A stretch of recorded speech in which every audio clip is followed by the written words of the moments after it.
We are at the Keystone Truck and Tractor Museum in Colonial Heights, Virginia, and we're going to go in and see what that's all about. My dog. When we wake, hear the birds and see the sun. Side by side our fears are done. Oh, the good times just begun.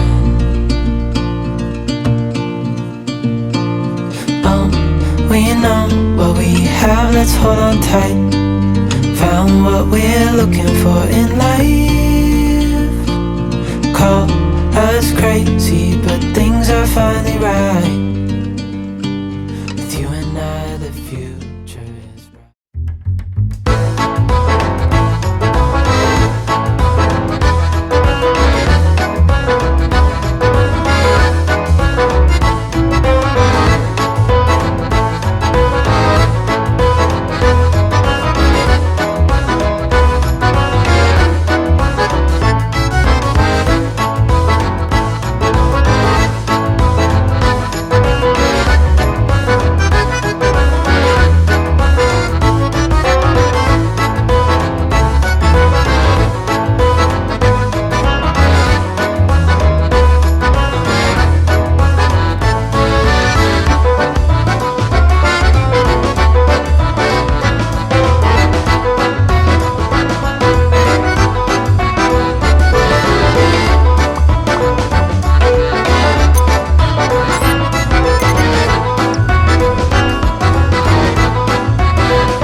do have to say, this is a pretty cool museum. There are tractors here that I have never heard of in my entire life that are really cool. I'm not a farmer, so a lot of the things I've never seen or heard of, but there are some really neat tractors here. I think anybody that is interested in tractors and stuff would really love this museum.